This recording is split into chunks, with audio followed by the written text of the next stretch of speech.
And right now, we are 2 minutes away from the end of the trading day. Romaine Bostick here with Katie Greifeld, taking you through to that closing bell with the global simulcast. Carol Massar and Tim Stenovec join us. Welcome to our audiences across all of our Bloomberg platforms, television, radio, our partnership with YouTube. As the stock market rallies, we should say the S&P up for the 11th time in the past 12 sessions. But more importantly, Carol Massar and Tim, this is really an afternoon where all eyes are going to be on Netflix, expecting to get those earnings right after the bell. Earnings growth of 15%, revenue growth of 15%, operating margins of about 32%. That is the expectation. Yeah, you mentioned the S&P 500. I think the NASDAQ 100 now on track for its 12th straight gain. And I think you were checking that out, Tim. We haven't seen that in a long, long time. Yeah, I think going back to 2017. I'm going back to Netflix, though, because this will also be a good view on price elasticity, Katie.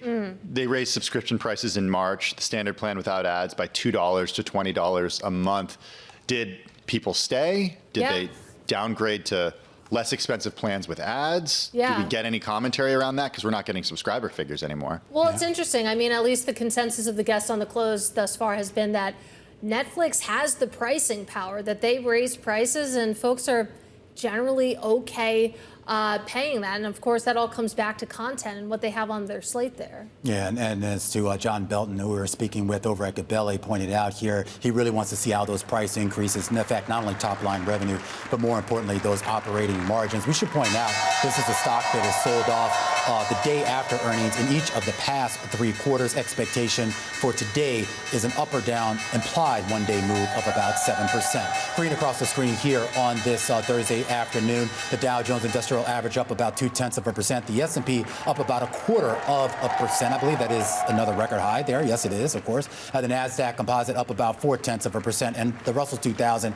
getting in on the action up about 0.2%. All right, quick check on the big caps, folks. S&P 500, about 300 names to the upside, Katie, 202 to the downside, 1 unchanged. Here's what the Circle says when it comes to the sector breakdown. 7 sectors finishing in the green: energy, real estate, tech, some of your big gainers today. In terms of what didn't perform on this day, healthcare, industrials, consumer discretionary, and financials. But overall, pretty decent breath here. All right, guys, I'm glued to my Bloomberg. In the meantime, quick check on an IPO today. Madison Air, ticker is MAIR. That went up more than 17% in today's session. On its first day of trading, company raised $2.23 billion, the biggest U.S. listing of an industrial firm in close to 3 decades, selling 82.7 million shares. That value.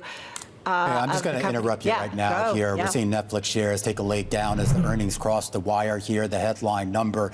And we're going to actually start with the second quarter forecast. That's the current quarter that we're in.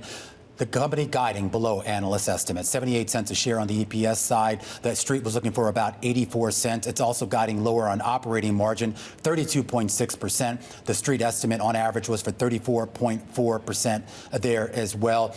For the first quarter, the quarter that just passed, the company did actually beat on those metrics. EPS at $1.23. That's about double what it was a year before. Free cash flow coming in at about $5.1 billion. The street was looking for about $2.7 billion. And on the revenue side, $12.25 billion of revenue for the current quarter. The street, Katie, was looking for $12.17. So a beat for the first quarter, but it looks like guiding below street estimates for the second quarter. And that is certainly what's weighing on shares after hours right now, down about 7%. Of course, second quarter EPS, that forecast missing estimates. Getting another headline, too, that Netflix co-founder Reed Hastings will leave the board when term ends. So a little bit of an interesting tidbit there when it comes to the board. But again, as we were just discussing with John Belton, this is a growth stock. This is an earnings growth story. And at least for right now, you can see that disappointment coming through, Tim. Maybe some investors in the past few months wondering how the company would grow without the addition of Warner Brothers Discovery. The company saying Warner Brothers would have been a nice accelerant